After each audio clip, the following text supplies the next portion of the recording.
Welcome to today's Explainer. We are jumping right into a pretty high-stakes arena today, and that is building a bulletproof argument. Think about it. Every single day, we are absolutely bombarded with claims and opinions, right? So how do we actually defend our own minds? How do we make sure the arguments we build can withstand any kind of attack? Well, let's figure that out. There's this piece of ancient courtroom wisdom from Proverbs 18:17 that goes, "The first to speak in court sounds right until the cross-examination begins." It really sets the stage perfectly for us.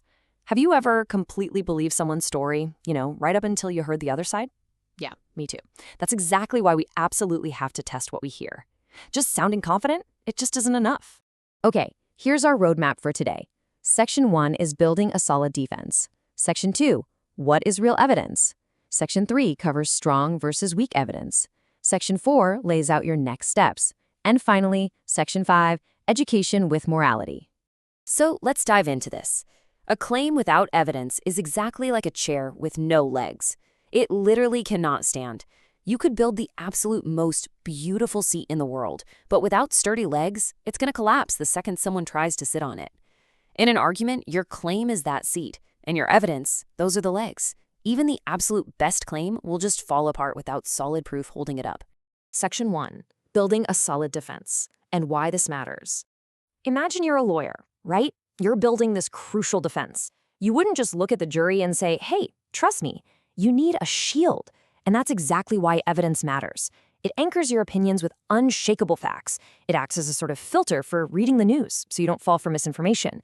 It sharpens your research skills, and honestly, most importantly, it protects you when people try to pressure you into believing something that just isn't right. You basically become immune to bad arguments. Moving right along to Section 2, what is real evidence? Separating fact from opinion. By definition, evidence consists of facts, logic, and examples that prove a claim isn't just an opinion.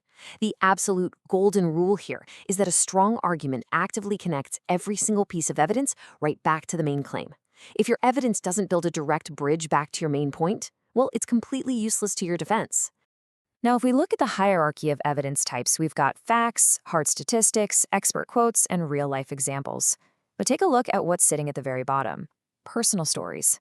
Now, what's really interesting here is that while they are technically evidence, personal stories are actually the weakest form of proof. Why? Because a personal story really only proves what happened to one specific person on one specific day. It definitely doesn't prove a universal truth. All right, Section 3, strong versus weak evidence, the cross-examination. Let's open up a real-world case file. It's a claim you probably already have an opinion on. Do school uniforms improve focus? Now, if someone makes that claim, how exactly do they prove it? Let's step into the courtroom and take a look at the evidence presented to us. Okay, so here's what truly strong evidence looks like. A 2021 study involving a massive sample size of 3,000 students found that schools with uniforms saw a measurable 20% drop in discipline referrals. This brilliantly illustrates fantastic proof. I mean, it's recent, it involves a huge group, it's highly measurable, and it connects directly to behavior and focus.